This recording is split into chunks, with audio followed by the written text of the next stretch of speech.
Gather round, one and all, and listen to tales of excitement and adventure. Tales of daring heroes, savage monsters, and bards who just couldn't keep it in their pants. Tales of friendship, nobility, drunken foolishness, and unforgettable fun. These are tales of role-playing games, fair listeners, and this is Rollin' Bones. My name is Ryan Howard, and I shall be your guide.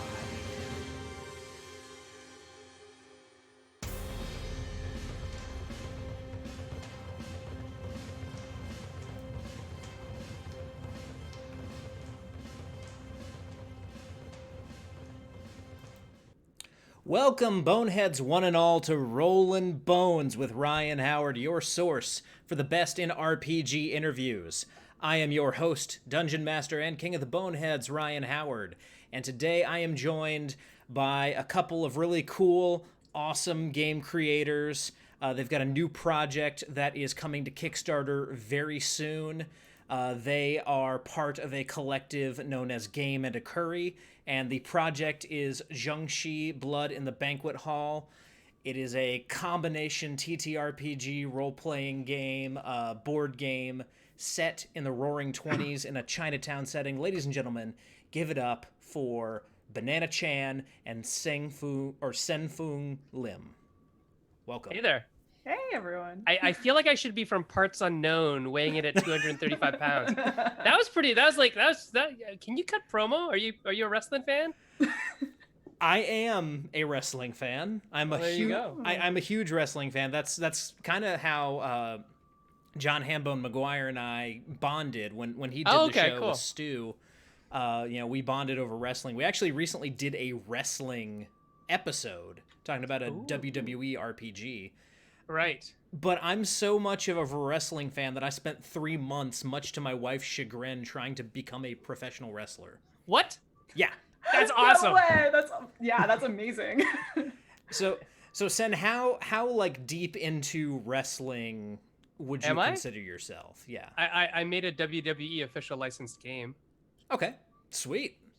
What game did you work on? I worked on WWE Headlock Paper Scissors. Gotcha. Yeah, Gotcha. Which is not a reskin. It's actually a whole remake of one of my other games, Dungeons and Dragons, Rock Paper Wizards. So I like wrestling a lot. I grew up wrestling. I'm a wrestler. Like I competitively wrestle and do martial arts and jiu-jitsu and stuff like that. So I've wrestled all my life. Gotcha. But just no like sunset flips and things like that. I can actually do them, but not for real. Not like in a match. That would be illegal. So. I did not know that you'd worked on Rock Paper Wizards. My old D&D group and I got a whole lot of fun out of that in thanks. That's awesome. Some game sessions. So yeah, that definitely a great product. I was just making sure you didn't work on this thing, WWE Know Your Role, because Hambone and I kind of tore this thing a new one. No, that's okay. And it's funny. Licensed products are like my bread and butter, so I do a lot of them. But I do them well, and some people just don't.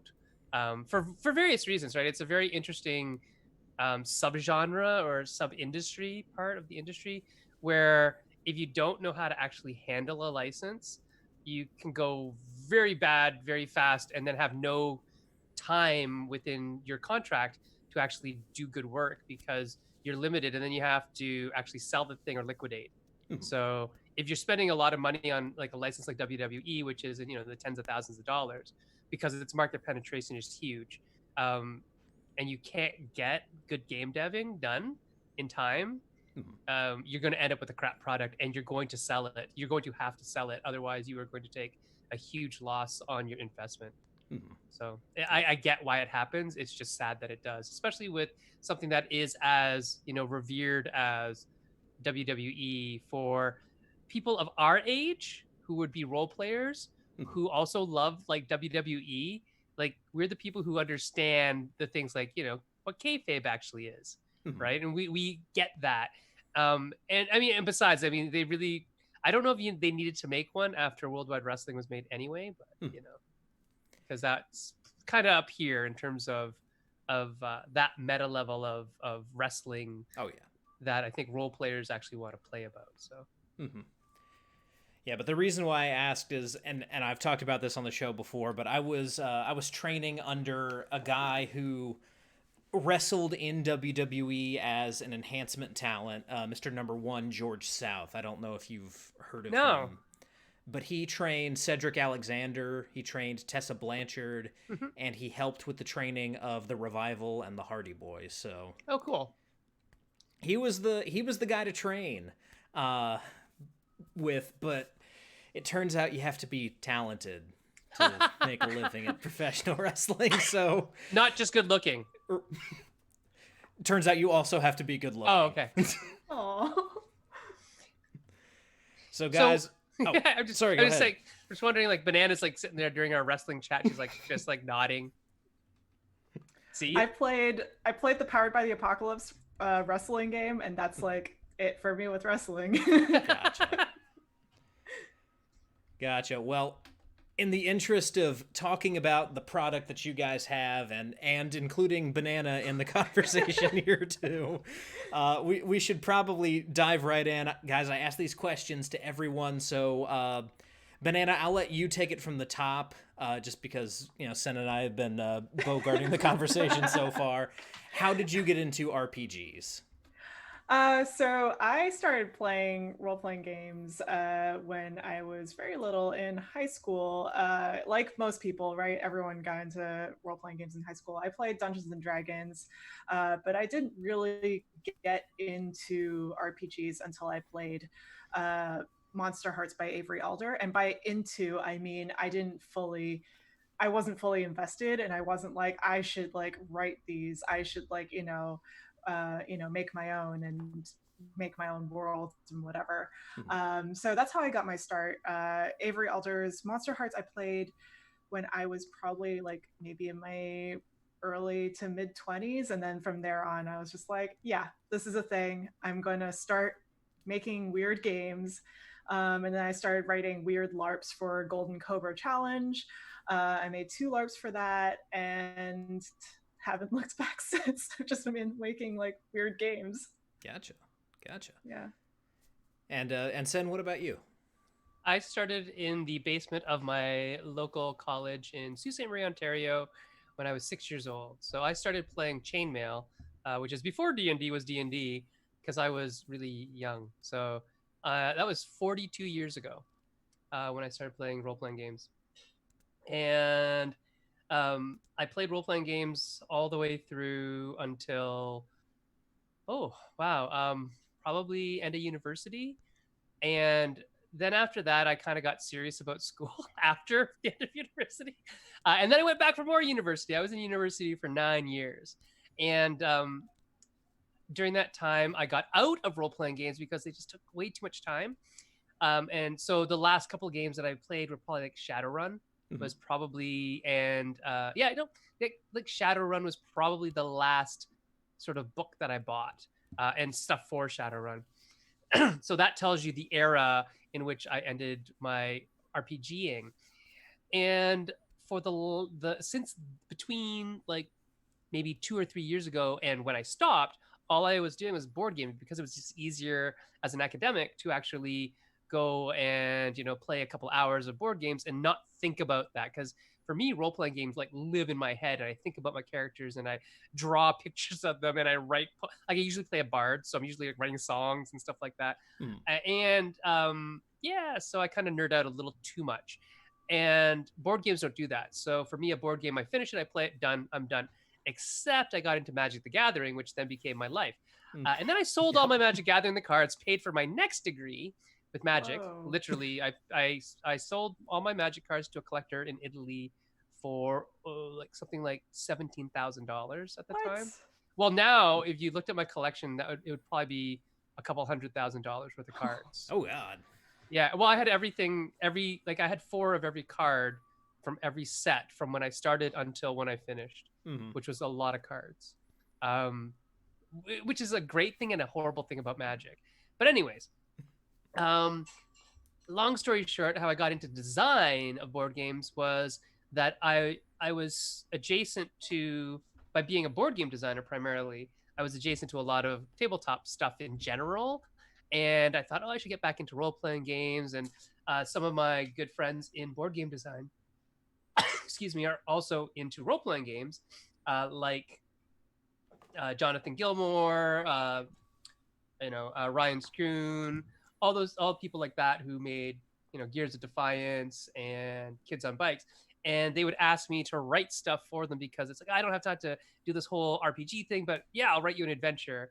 And it kind of just got to the point where I was included in lots and lots of Kickstarters as an adventure writer. And I really enjoyed it. I wrote a bunch with my kids, which was super fun. And then we sort of fell into each other, Banana and I, as two Asian Canadian game designers who wanted to write about Asia or Asian things, right? Yeah. I think that's how we met too. Like we met through Kids on Bikes, probably, or probably something like that. Probably that. I mean, I know exactly when I started picking up on things you were doing was the Golden Cobra stuff, the vlog one, which is great. Thanks. And I just kind of said, oh, this is what role playing is now. It's not like 17 hours of me in the basement with my friends and some miniatures and stuff. By the way, I can't paint miniatures, so I really don't like those types of role-playing games either that need a miniature thing or want a miniature thing. I'm much more in the theater of the mind. So when I was watching Banana's vlog for the game, which was the Golden Cobra winner of the year, when I watched like 3 years ago, it's like, that's what I want to do. I can do that kind of stuff. And they won't take up years and years of a campaign, and it still is creative and fun and role-playing. And so it kind of reinvigorated me to look into this modern newfangled role-playing style of story gaming, and kind of got hooked from there. Like all the Apocalypse World stuff, Fiasco, Lady Blackbird, all these rich things that were created in weeks, put out online on 2 pieces of paper as a PDF, spend $5, you look at it, you read it, you play it, and then it's like, yes, let's do more of that, or let's find another one that is as interesting and as invigorating. And I have to say that another system that was very big to get me back in was Dread, because it's just super accessible, right? And we had talked a little bit about Epidia before when we were offline, and I was saying that I was playing Wolfspell on Sunday morning with Jonathan Lavallee and Kurt Covert and a couple other people from Smirk and Dagger and whatnot. And just like, it's just brilliant little games like that are like, $30-$40 and have like really rich and story-driven, narrative-driven gameplay where the players have some control over the storyline. Like it's not super OSR. And that's what I like. That's what I really like, because I like telling stories, both as a game master and a player. And I want to write systems that do that. Gotcha. I did not realize that you had such a history with gaming, and I hope you don't take this as an insult. I assumed you were my age, and I'm 24 years old. I am exactly twice your age. Awesome. Alrighty. And people generally think that I'm 32, so... People generally think I'm 12, so... I'm 31. I don't know. Yeah, people have been thinking that I'm somewhere between 28 and 30 since I was 16, so... Oh, wow. Yeah, hopefully that doesn't come back to bite me as I approach my 30s. Oh no, you'll grow old gracefully. Yeah. Well, thank you. I appreciate it. So, when it comes to the RPGs that you guys have played, or, since there's heavy board game influence in this project, and, Sen, you've got a big background in board games, what would you say your favorite game is? Oh, geez. Banana, go ahead. Oh, gosh. Okay. Right now, I really like Alice is Missing. Are we talking about board games or RPGs? Either. Or in general? Okay. I really like Alice is Missing. I really like that's by Spencer Stark. And I also really like uh, As We Know It by Aben Alias. Let me think, what else do I like? Oh, crap. There's so many. Yeah, these are all just like LARPy, semi role-playing things. Like they kind of use tabletop elements, but it's mostly like very LARPy. They both use a phone, so you're like texting. And I think that that's like what's cool about these games, because they're so immersive. Like you're using your actual phone to communicate with one another, and there aren't that many like there are tools to play, but there aren't like, you know, sheets and sheets of characters stuff, or like, you know, tons of lore that you have to know. Like everything is all there and it's accessible and you know what you're doing. Yeah. So those are the two games that I really enjoy right now. Gotcha. Let me think. I like games where you lie and bluff a lot. Banana likes games where she gets to be sad. This is true. So I also like games that make me feel things, which is weird because I never used to as a younger kid. I guess I've matured as I got old. I don't know. And so more and more I'm thinking about, you know, what would a game that makes me feel this be? And so I think Dread, like I said before, has a really special place in my heart for that feel, that like, oh, this feels like tension and anxiety about the pull. So I think Dread for me is definitely up there in terms of role-playing games, which is hilarious because Jenga is also up there for me in terms of like tabletop games, and because I believe Jenga is a perfect product, so, or as close to a perfect product in tabletop as you're gonna get. And those are fighting words for some people, I know, but you know, that's okay. I'm very skilled, so I have like fight +3, so I can take them. Awesome. Yeah, this is like the third or fourth episode in a row where someone has mentioned Dread being up there for them, so I'm definitely gonna have to check that out. Oh, you haven't played yet? That's very good. I've it's not played awesome. Dread So yet. good. I don't want to like, you know, make it too like put it up on too much of a pedestal, but have fun. You'll enjoy it. Awesome. All right, so going back to those early days of playing, you know, Banana D&D for you, and then Chainmail, if you know, kind of remember those characters that you were playing back in those early days, Sen. But who was your first character, or who was your first memorable character? Huh. So my first character for D&D, I was a terrible kid, and I was trolling the GM the entire time because I didn't want to be there. I wanted to drink beer and be like a stupid teenager. But I played a barbarian. So that was my first character. I vaguely remember what the setting was. But I do remember for Monster Hearts, I was playing a werewolf. So it's kind of ironic because the character that I played for Monster Hearts is like another asshole teenage kid who's like this, you know, beautiful werewolf who does terrible things. So that's what I remember. Gotcha. I said I played a lot of bards, but that's only as of late, like later in my high school years, I think. But I would almost always play a ranger. I liked rangers for some reason. I grew up way up north in Canada, and so rangers sort of just felt natural to me. I was never big on the magic rules in D&D, like the somatic components and the physical components and too much the work. gestural components and the vocal component, so I didn't want to play anything that did that, but I liked the effects of the things they did. And so rangers have all these kind of neat little effects that they can do, just these little things that you gain every couple levels that are fun.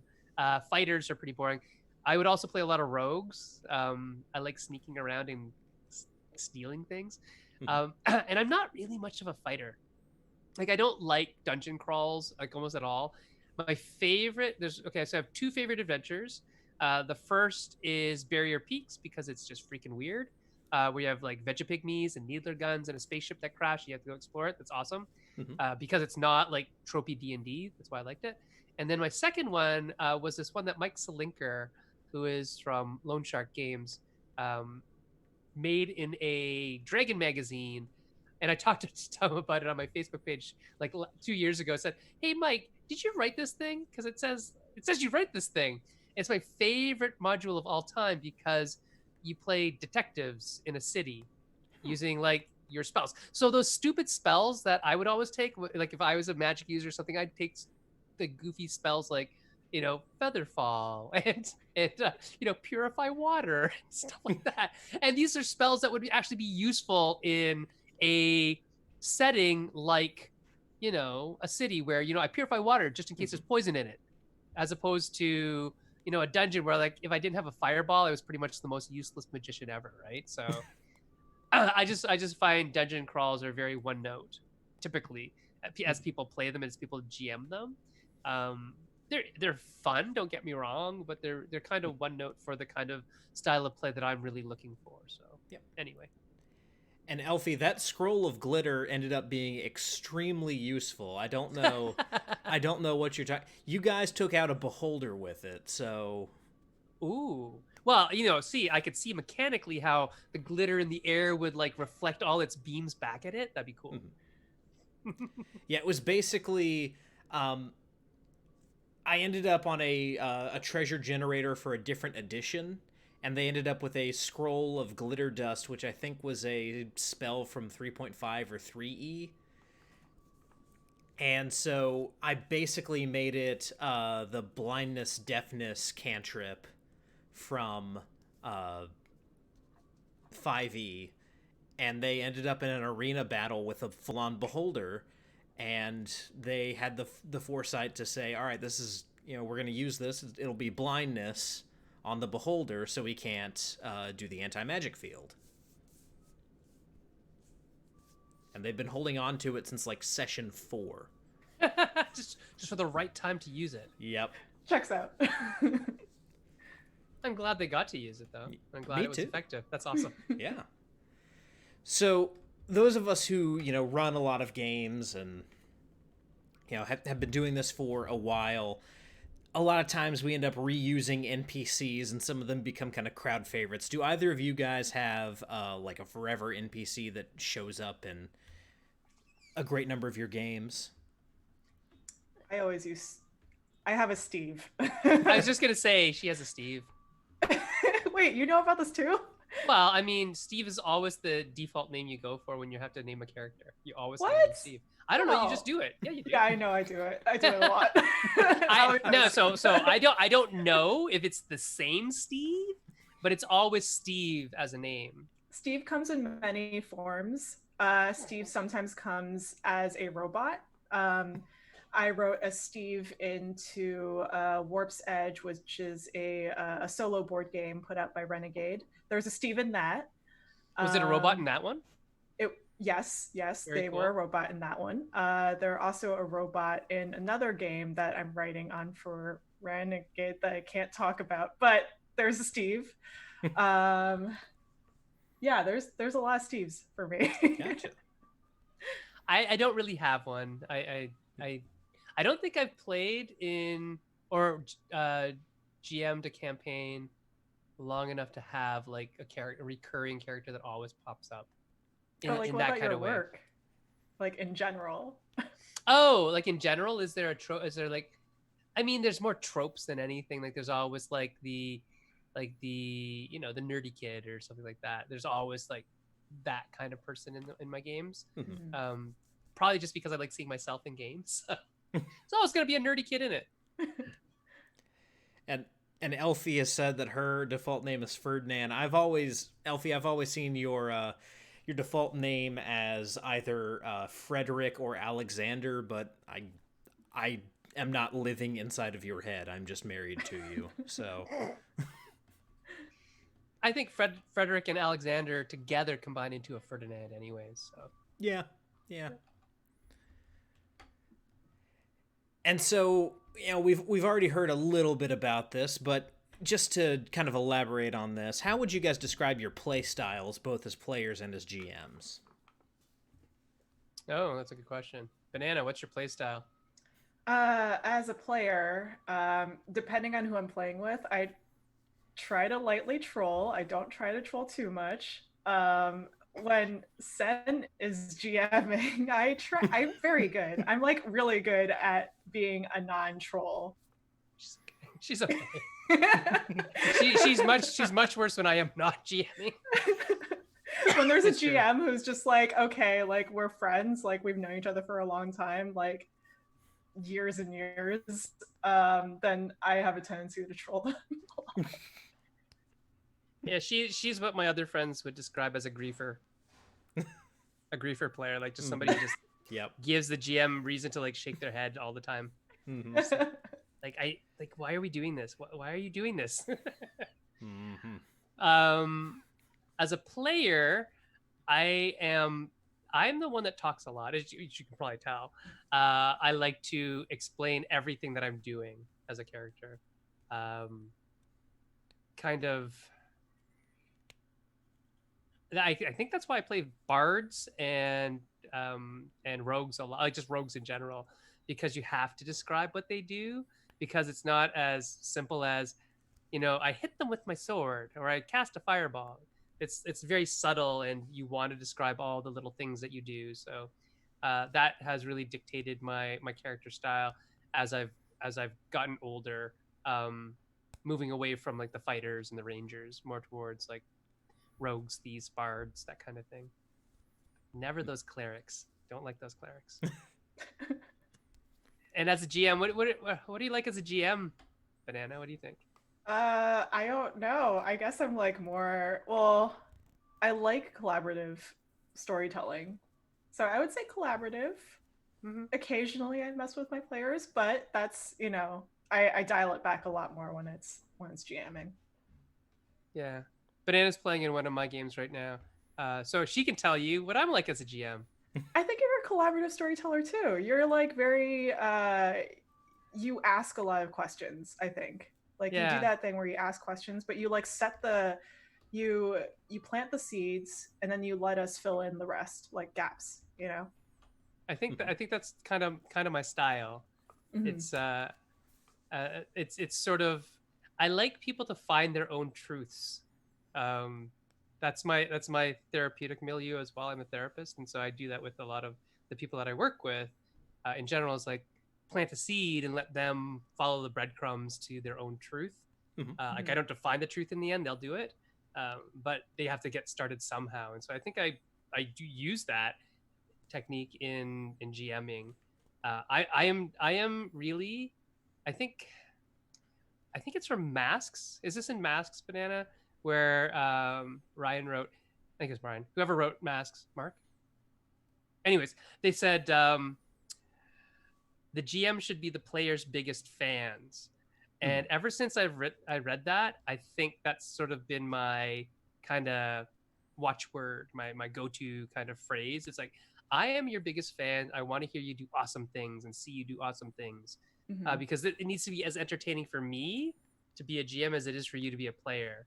And so the more awesome things you do, the more entertaining it will be for me. So let's get at those awesome things. Absolutely. Yeah. Now, I know this can be a tough question because a lot of us have so many great memories associated with gaming, but if you guys had to pick like a fondest gaming memory, what would it be? Oof, that is a hard question.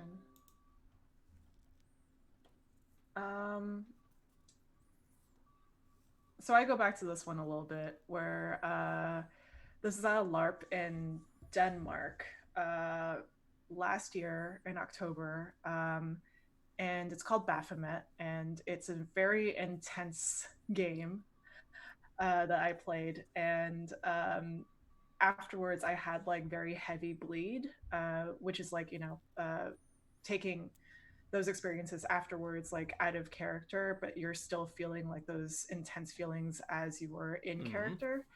And I think that was one of the most impactful games for me, just because like, so the game itself is about a cult from like, I think it was like the 20s or something like that, so similar to like what we're writing about, but the game itself is this high society cult who's trying to summon this god, right? And during the game, things will happen. People will get like quote unquote possessed by these different gods that we've accidentally let into the circle. Hence the name Baphomet. There's also a necklace for Pan. So there are two necklaces floating around. Anytime you wear the necklace, you're quote unquote possessed. And you're like running around doing like, you know, godly things. And there's this one point in the game where I had this climax in my storyline. My character has this climax in the storyline where she had just gotten into a fight with her husband, and there was this moment where we had pre-negotiated like a lot of the stuff. Like this is like a very safe game because like, you know, a lot of the stuff was done in slow motion. So with LARPs, like long-term, like long 3 or 4 day LARPs, you would always have a day of workshopping before getting actually into the game. So during this moment, I was on the floor. He was like fake kicking my character. And then eventually like a whole gaggle of like a whole group of women basically like came up to us and like stormed him away and like took him away and they handed me this knife and I was supposed to perform a human sacrifice. And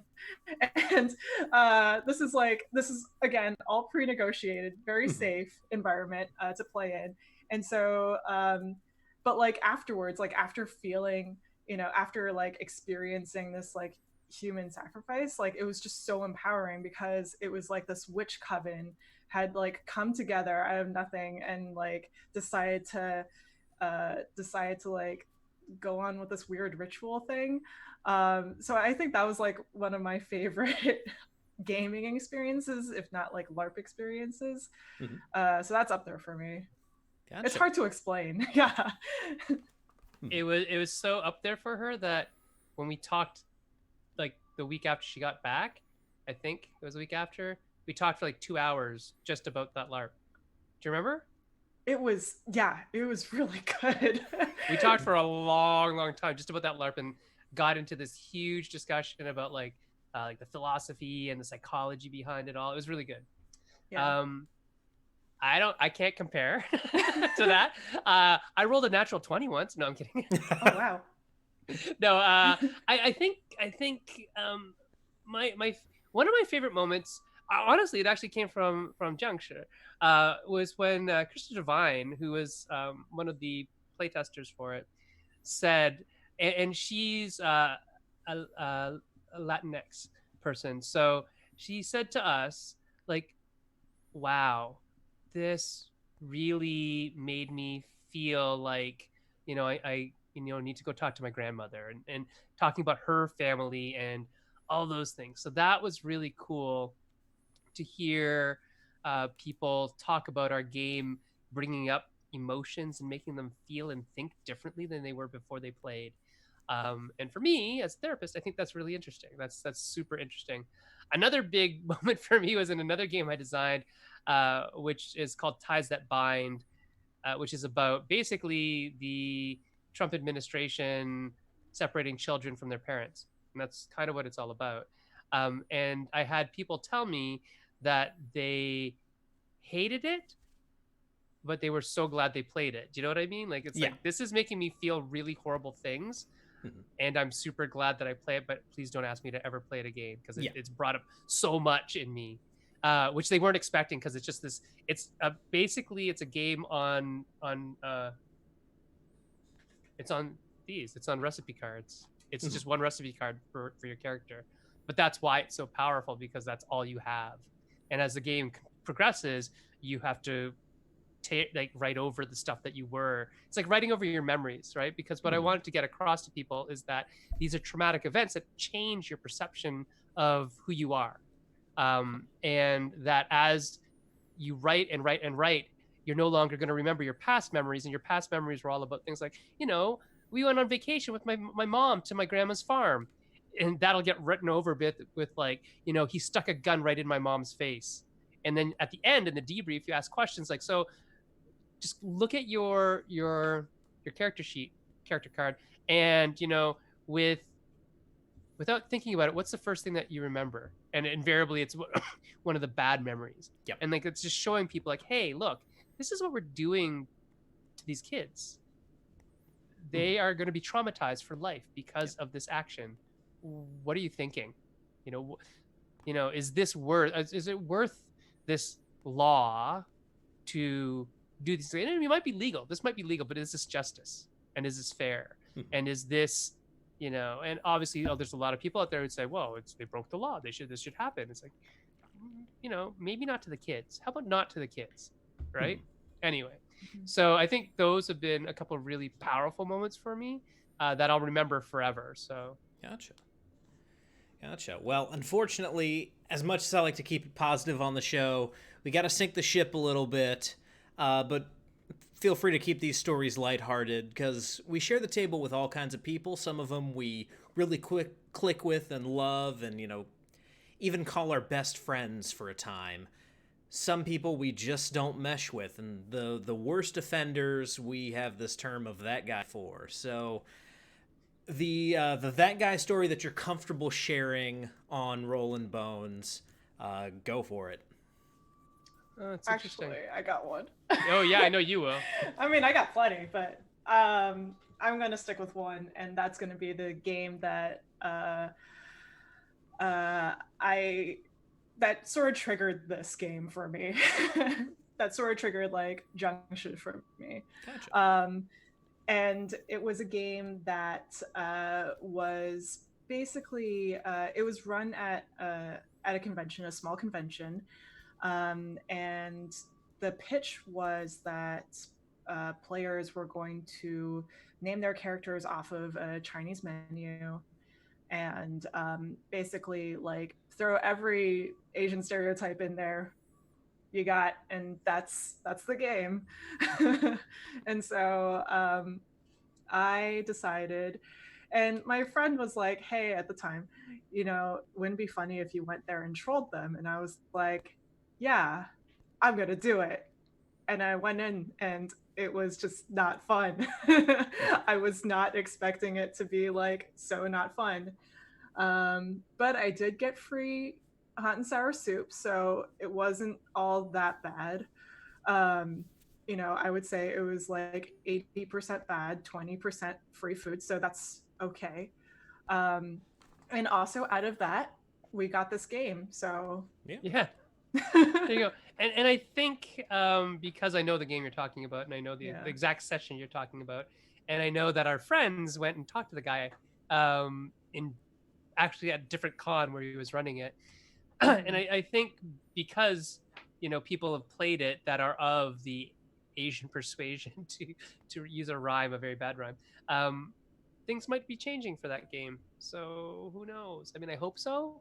I know that Mendez, for example, was a lot more blunt with him than you probably were, and I think there's definitely the designer wasn't like willfully racist. He was just completely casually racist and didn't see anything wrong with it. And that's, to me, that's actually the worst kind, right? It's like you're just like happy ignorant. This is not good. But at least he was open to dialogue, right? And so, he's not that guy for me because I wasn't in the game. I don't really think I have that guy because I play with friends. I don't do a lot of con gaming. And if I do con gaming, because I actually have made a promise to myself to always play one game per con, because I'm usually at cons for business, and so like at Gen Con, if I go to Gen Con, I am booked solid from 8 in the morning till 6 at night, and then I'm super tired, so I want to play a couple games and go to bed.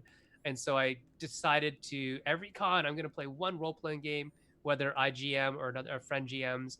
And so a lot of people who are in the industry that also don't have time to role-play, they're like, yeah, let's do this. And so we get together all the time now at cons to do it. And because there are no cons right now, we're doing it online. So a bunch of us are getting together and still playing, which is good. Gotcha. But yeah, mostly friends. That's good. It's always good to hear that some people haven't had many negative experiences with role playing. It just kind of restores a little bit of faith. I do have negative experience with board gaming though. It's really weird. Because this is exactly the reason why. It's because I tend to only role play with friends, but I tend to board game very widely with anybody, because you don't have to be super comfortable with people to role play. To play board games, but I find for the style of role playing that I like, that you have to be more comfortable with them. And so there's this one guy, and he was just like, some young kid, maybe in his early 20s. And we were playing with my friend, and my friend's like, at the time, like 9-year-old son. And this guy, this like 21-year-old kid, he was that guy for this for sure, was like totally like picking on the 9-year-old and like actually actively going after him. What? No. Yeah, and my friend, his dad, was like, look, we need to have a talk right now. You realize he's 9, right? And the kid was like, the 21-year-old kid was defending himself, like, look, all I'm doing, I just pick one person, and that's the person I pick on. It just happens to be him. What? And we're like, okay, so once this game is done, we're gonna ask you to not sit at this table, because you could do that to me, you could do that to this other guy, you do this other guy, and you happen to pick on this 9-year-old kid. Like, what's going on? Mm-hmm. Right? So he was that guy, definitely that guy for that one. Wow, yeah, that was something. Anyway, so yeah, there are totally that guy. I haven't, I don't think I've ever run into that girl or that woman. So that's something, I guess. I try sometimes in your games. Well, I mean, you try, but I know you're trying, so I just like smash that, right? Also, I know that I have to see you and work with you the next day, so I mean, I know. Yeah, it's only consensual trolling. Yeah, consensual trolling is fine. Like if we're playing like a high comedy game, I expect there to be like hijinks and silliness, right? Yeah. If we're playing like a super serious game and you do that, I might be a little mad at you, but it's we're friends still. But you're not picking on a 9-year-old. Oh no, never.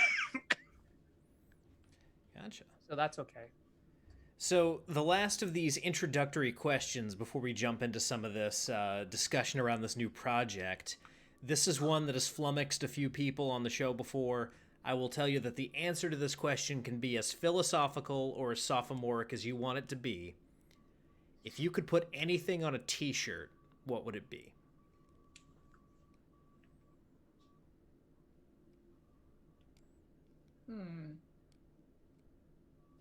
I mean, I definitely want one that says cite your sources for very many reasons. Mm-hmm. So I'm a psychology professor, and so I would really like that just for school, because my students in first year, they're like, they just send me a link. It's like, I asked for APA style, because if you expect to go further in this profession, this is what you will need to do. So cite your goddamn sources.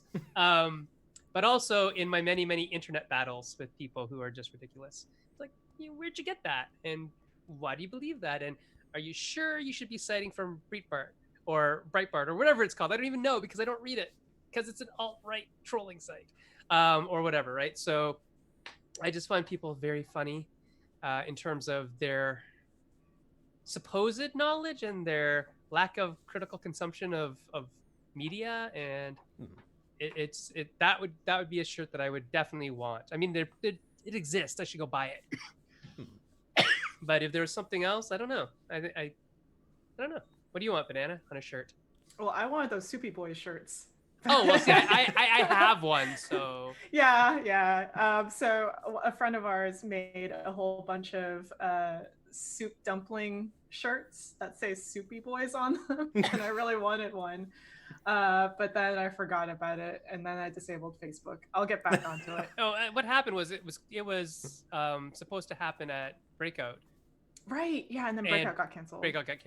Mm-hmm. Yeah. So for those of you who don't know what Soupy Boys are, which is probably everybody out there, Soupy Boys are those delicious little Chinese dumplings that have soup on the inside, xiaolongbao, and they are lovely and wonderful. And so it's me and Jonathan Gilmore and Travis Magnum and Ian Moss and Michael Chang and a bunch of guys who just go out, and every time we're at a con, we find a place that has Soupy Boys.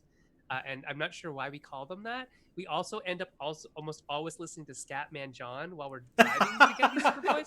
So it's become a whole thing.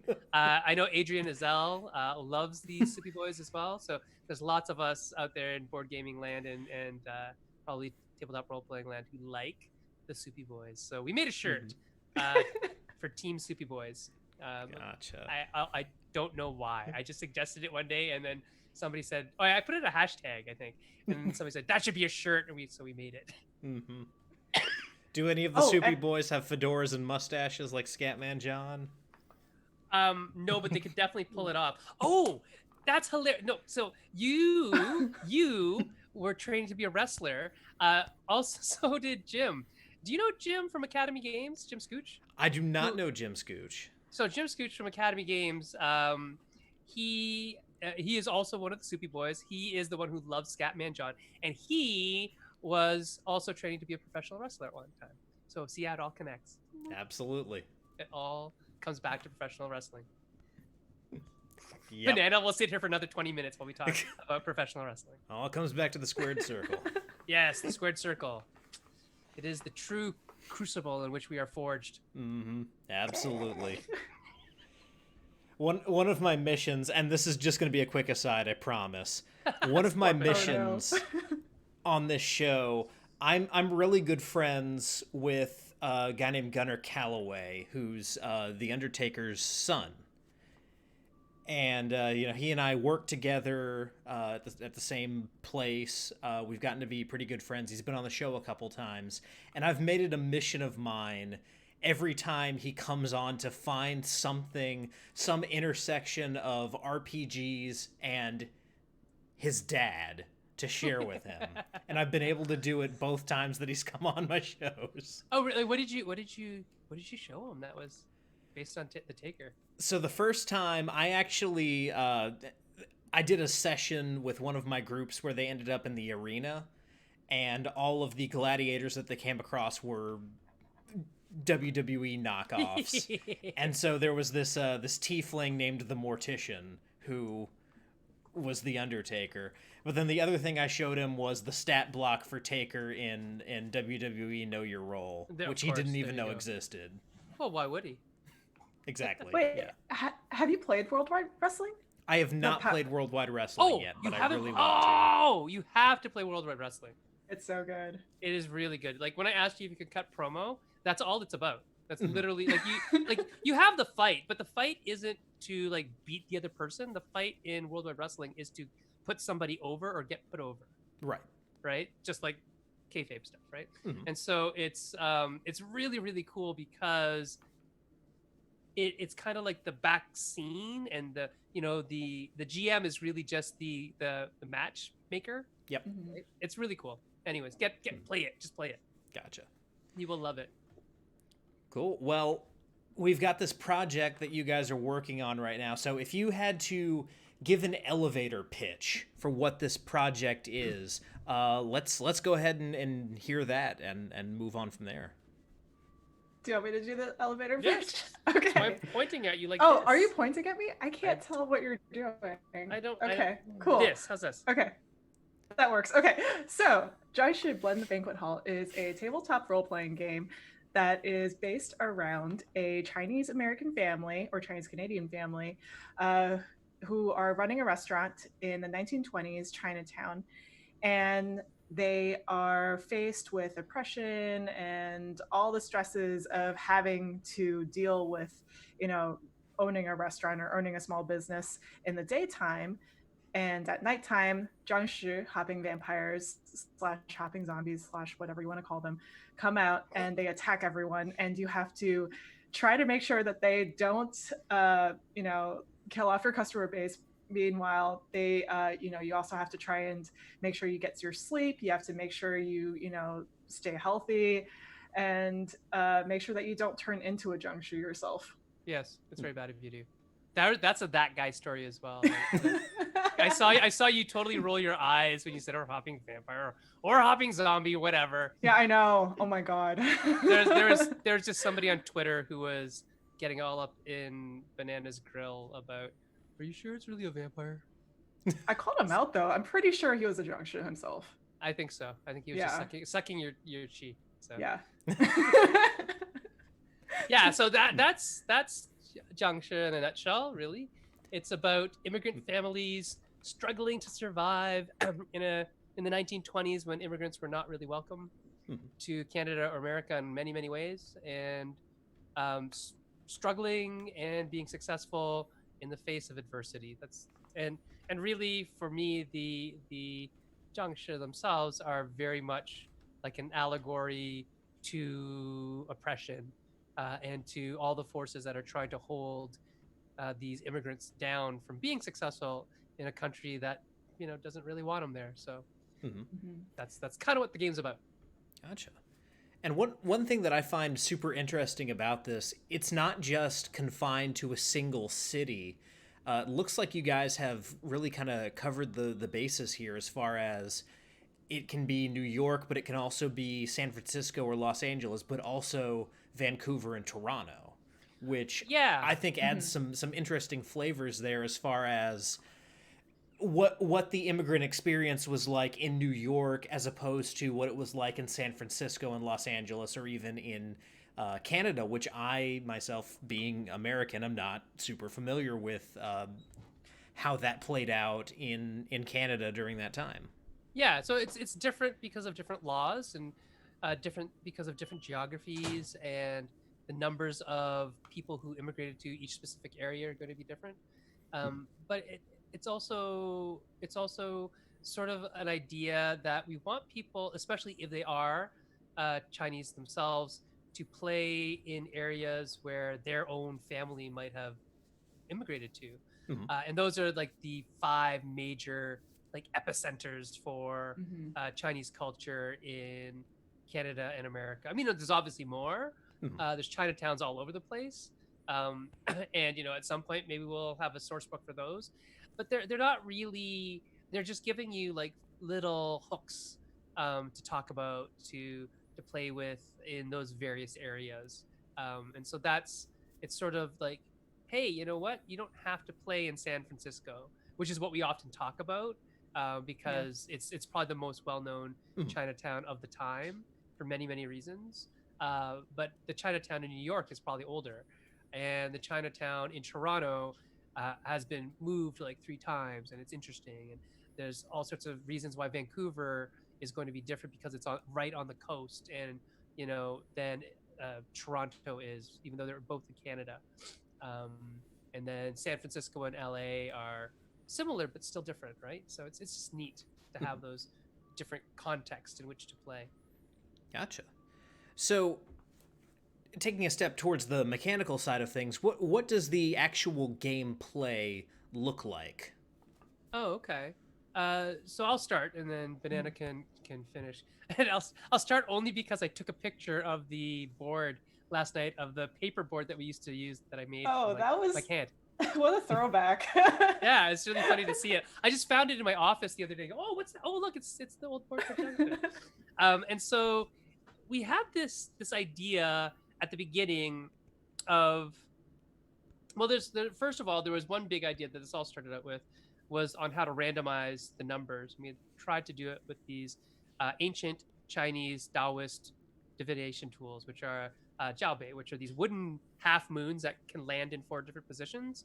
But it didn't work. Well, I mean, it works, but it was super clunky and probably would be way too costly to do. So we didn't do it. But one thing we did end up figuring out was, hey, what if we divided the day into quarters and we run the family through these days, because it's very much like what you'd have to do in a restaurant is, in the morning you literally have to start prep, in the afternoon now you're in service, in the evening you're in dinner and cleanup, in the night you sleep, but at the dead of night you're also getting attacked by these Jiangshi, right? And the idea from the board is that you go around in this day to night pattern, And the board also represents your restaurant. The restaurant's almost like another character, like the unspoken character in your story, because the restaurant really gives the family life and Mhm. safety and security and all those types of things. So the story at the beginning of the day is taking care of the restaurant, preparing the meals for the rest of the day's service. And if you do that well, the restaurant will give back to you as a family. The problem is that when you start getting your energy siphoned away from you by Jiangshi at night and wake up with like bad dreams and nightmares or Hmong cards, they will cover those things up if you don't deal with them. And now you won't gain the benefits of them. So the board has these areas that say, these are the benefits you get. You get all these benefits. Look at all these benefits you have. But as bad things happen, those get covered up. And they're cards that you can cover, uncover, flip, unflip, uh, by doing things and acting in the game. So that's sort of the general overall process. And we also really utilized Dan Harmon's Story Circle when we looked at how were we. Oh, sorry, that's a different game. Oh, No, that's a different game. I almost went off on It's a enough. It's total. all good. It's all We can't talk about that. We're under Wait, can we NDA not for that talk one. about that? Yeah, no, yep, different game. Different game. No story circles. Nope. I mean, there is a circle. There's a circle in the game. Totally is a circle. Yep. Just not a story circle. Yeah. And so anyway, your dice pool travels with you through the day, and you lose dice over time based on your interaction with the Jiangshi. The dice system is really simple. It's you have a pool of dice, and the highest one counts. Because it's Chinese, numerology matters a lot in Chinese culture. 8 is the lucky number, so it's a D8. Mhm. But 4 is an unlucky number. So 4s cancel the highest die roll that you have in your pool. And the more 4s you get, the more dice get canceled, right? So if you rolled like 3 8s and a 4, you'd still get an 8. But if you rolled like an 8, a 4, a 4, and a 3, you'd end up with a 3. And so your pool changes over time as the family pool anyways, changes over time as the Jiangshi affect you and siphon energy from you. But as you are playing the game, you will be able to get personal dice, personal D8s that you can use and you can give to other people.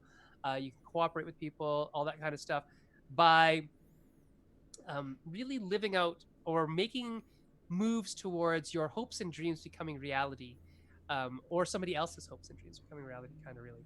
And that's an important part of the game, from my perspective, anyways, because as a child of immigrants, I know my parents had a very specific hope and dream for me and my sister when they came to Canada, and they had us. We were born in Canada.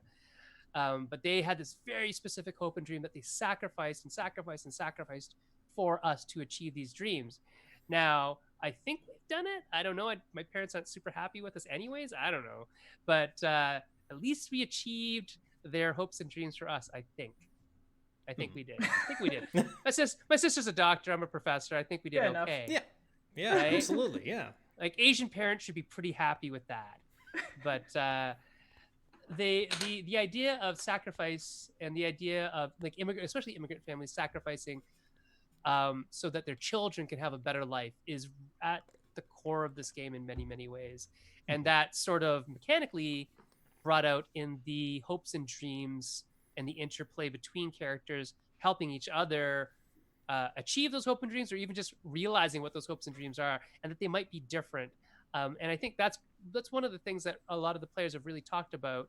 It's like I don't know what my parents' hopes and dreams for me were, or I didn't know, and now that I'm older, they've told me, and wow, I wish they would have told me earlier, and all that kind of stuff. Mhm.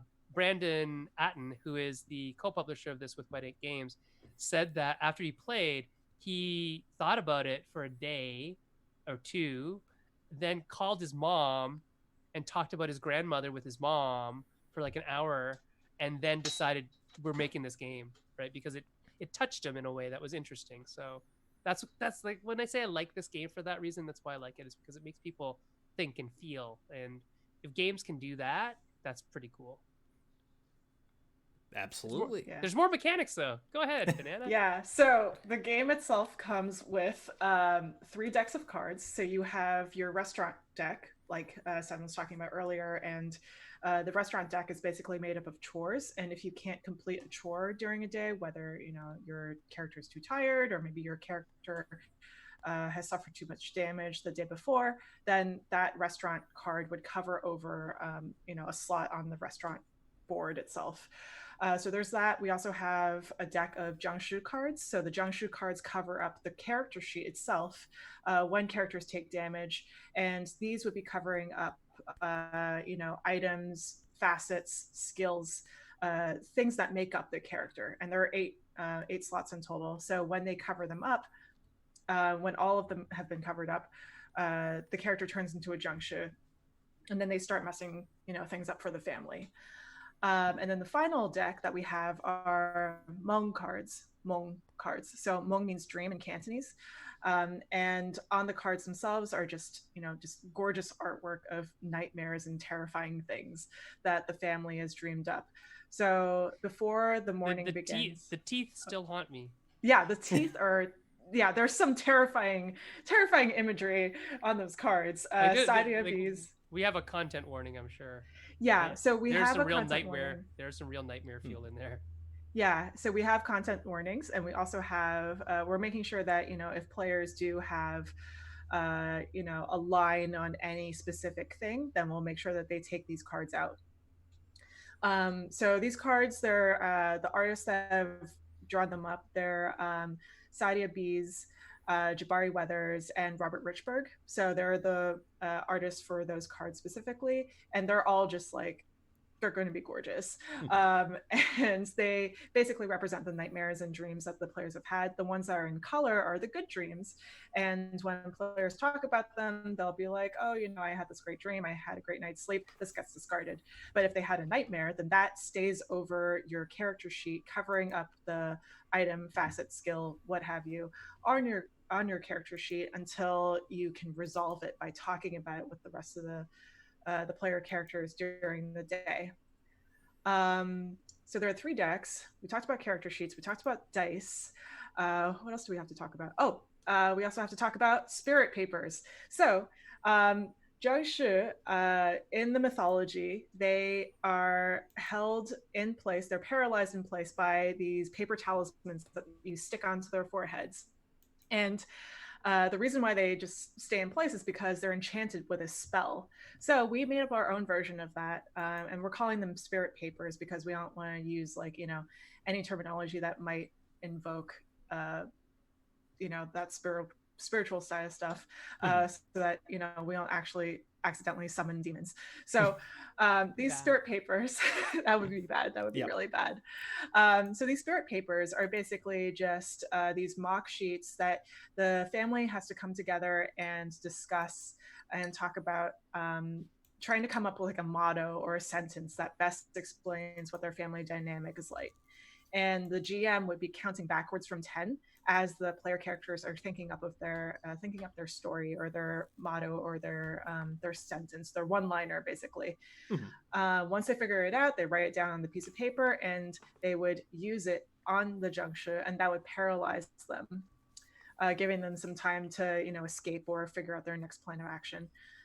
If they can't think of a sentence before the GM counts backwards from 10, then the spell fails and the Jiangshi is still around and messing everything up.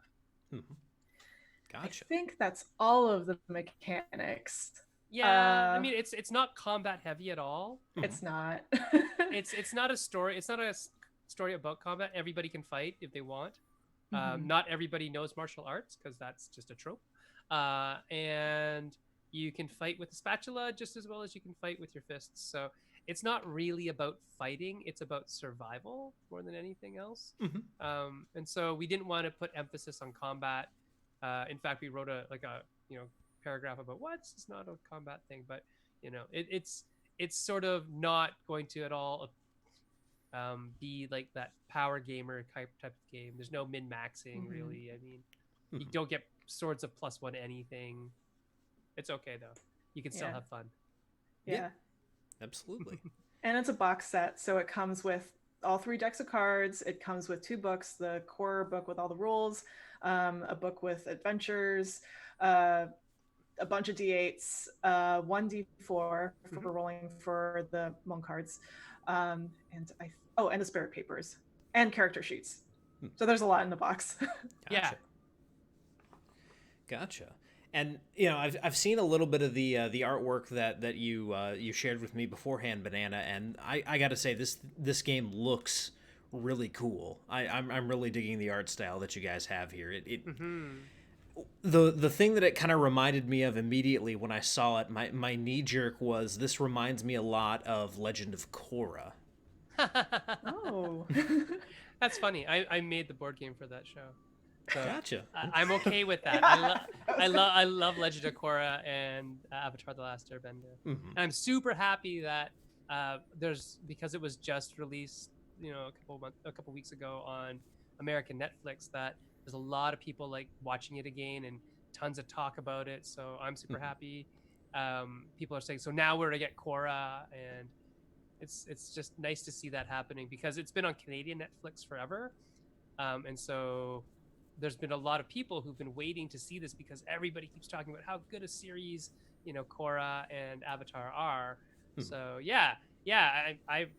Matthias Bonici, who is our graphic designer, has been just a joy to work with. He is highly skilled and communicative and timely, and please don't hire him because we want to keep him forever. But yeah, no, he is great. And so he's done a real bang up job on making a whole kind of look and feel of like distressed and old, but still kind of like austere with a little bit like dignity. There's dignity in it. And it's not like chopsaki and all sorts of wonton font stuff going on. And then the cover by Kwanchai Moria is just brilliant. It's by far my favorite cover of anything I've ever done. And I've had lots of good artists work with me before. And then the interior art by Stephen Wu and Jabari and everybody else it's gonna be a nice, like a complete package. And I think that's what we're looking for, is that sense that when you buy it, you can look at it, you can like it, you can play it, you can put it on your shelf. It looks good there, and it looks great on the table too. So yeah, definitely. Now, when it comes to running the Kickstarter campaign, I'm sure you guys have probably done a lot of work with this, with the experience that you guys have in designing these games. When it comes to designing a campaign around this particular game, though, I know that a lot of this you'll want to save for when the campaign's ongoing. But what kind of things do you have in store as far as just over the course of the campaign, stretch goals, that kind of stuff?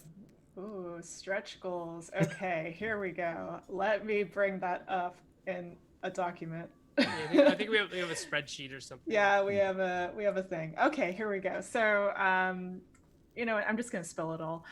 So we're co-publishing this with Wet Ink Games. So it's my company, Game and Curry, with Wet Ink, and we've been going back and forth on, what we should do for the stretch goals. A few of them are just going to be like, extra Hmong cards, which is going to be extra art in the deck. And we're also going to have a bunch of scenario writers. So we have Morgan Nuncio, who's doing a scenario. We have Kiana Shaw. Kiana's also working on one of the Chinatowns. I believe she's working on the New York Chinatown. So that's what they're working on. We also have Jabari Weathers, who is doing illustration for us, but now we're inviting them back to do a scenario for us as a Kickstarter stretch goal. We also have Mabel Harper doing another stretch goal, so we're asking her to write one, and we're also asking Jian Shim to write another stretch goal adventure. And we have a bunch of art prints that we're including. We're doing upgraded character sheets. We're doing upgraded covers, UV spot coating. Ooh, fancy. Yeah, gold foil on the box, custom dice, all that fun stuff. Yeah. Nice. So You yeah, got we're you got to bling it out. If you're gonna go on Kickstarter, you might as well bling it out. Right? Absolutely. Yeah, right. It's funny. So a lot of the names that you heard, in terms of our adventure writers, you might say, well, they aren't Chinese, and you're right, they're not. And that's okay because a lot of our adventure writers are going to be writing non-Chinese adventures, which is actually super cool to me. Besides the fact that Jiangshi are kind of ubiquitous across across East Asia, anyways. Like there's like a Vietnamese version and a Korean version and a Japanese version and a right. So, but there's going to be an adventure. I think Kirsten is doing one that's going to be. Kristen's doing an LA-based one, but that's with a Chinese family as Okay. well. We have Sharang Biswas who's doing one. So these are non-stretch goal writers. We've already hired them on, and we're already working with them. So we have Kristen Devine, who's worked on North Sea Epilogues. She's one of the co-designers on that. But now she's working with us for a scenario called City of Angels, Secrets, and Garlic. We have one called Who Says Witches Don't Like Chinese Food by Sharang Biswas, which is like a magical setting. We are also working with Yoshi Creelman, who is working on a scenario that's inspired by The Terror Season 2. So that's based around a Japanese internment camp. And we also have one by Carl Pierre Lewis. So he's doing a scenario that's based around a Haitian American family. Gotcha. So yeah, so we have a few scenarios that are written out already for the scenario book, the adventure book. Gotcha. Yeah, and then the Kickstarter stretch goals will be just adding more to them, like more story hooks, more pre-generated characters, more adventures.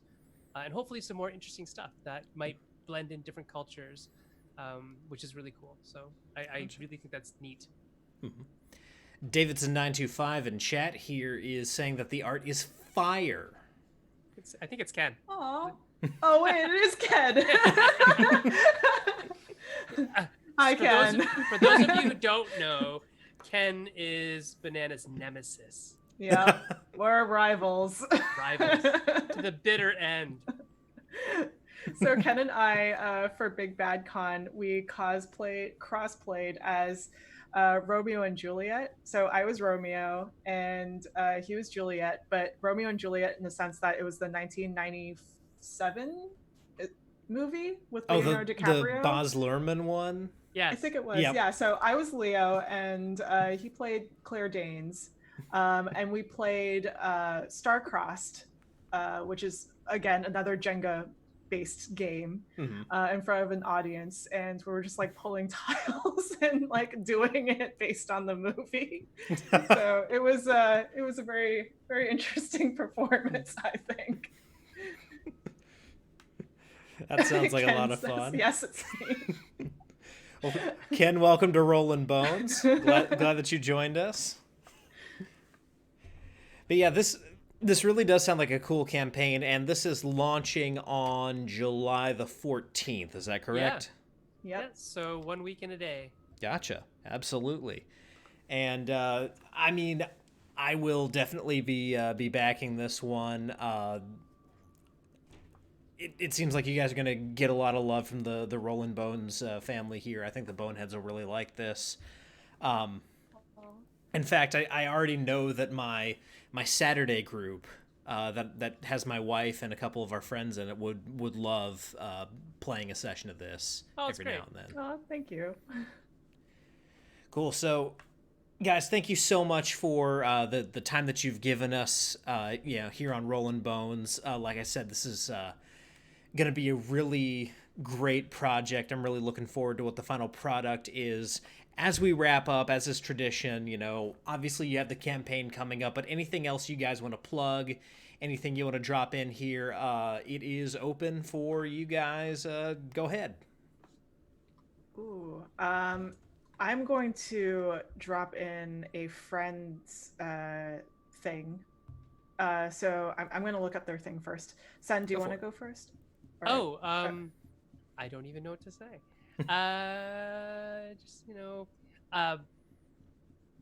I think this is what's going on right now. Is just this. I'm trying to think of what other campaigns I have coming up, but nothing in the near future for us. Oh, I guess I will say that if you like comic books and you are a fan of like psychological weird spy story comic books and you know who Matt Kint is, we did the game Mind Management and the late pledge managers open for that right now. So we it already was funded on Kickstarter. We made over $100,000 to do that, and it is going to be fantabulous. It is a hidden movement game, so a one versus many hidden movement game. But the cool thing about it is we made this thing called the shift system, in which if a player keeps on winning, the other side gets stronger. Because that's kind of what happens in a lot of these games where you play one versus many is if one person is just good at that type of thing, the other team just feels like I don't want to play anymore because that person's really good at it. But they will start to get tools that they can use against the other person. And once they start winning more, then the person who lost more now will get tools against them. And this goes back and forth, and eventually it gets into this area where it's like, whoa, the whole game's changed, and now the scenario's changed, and it's a really cool story, and it's a really cool game. So if you're interested in board games, you can look that one up. It's called Mind Management, MINDMGMT. And it is on our. Let me find out where it is. It is on the backer kit now for the late backers. Let me just find that. Go ahead, Ben, and I'll get the link. I'm gonna plug 2 games if that's okay with everyone. Okay, cool. So the first game is Lair by Tamayang. It's a worker placement game that Game and Curry published, and basically all the players are supervillains, and you're building out your super secret underground lair, and whoever builds out the best lair wins the game. So that's the first game I want to plug. The second game is it's actually an anthology of RPGs called Distant Whispers from Tuesday Night Games. The cover of the anthology is by Jabari Weathers, but inside you're going to find like a whole ton of different games. And all the proceeds for that go directly to the National Bail Fund Network. So check that out. I believe it's on drivethroughrpg.com/product/317424/distant whispers. Cool. There you go. And so you can find Mind Management, the psychic espionage game, on GameFound, which is our pledge manager. So GAMEFOUND, gamefound.com, and just look up Mind Management, MIND space MGMT, Mind Management. Gotcha. Oh, and I should probably mention where you can find Lair. You can find Lair at gameandacurry.com, and it's under our products in our shop. Yeah, that's where it is. Awesome. Well, thank you so much for joining us this evening. I'll be letting everyone know when the campaign goes live. We'll put out tweets and stuff like that, do regular updates on it, and I'm really excited for this product now, and I hope everything goes well with this campaign coming up. We do too. Yeah, same here. Gotcha. Well, guys, that is going to do it for tonight's episode of Rollin' Bones.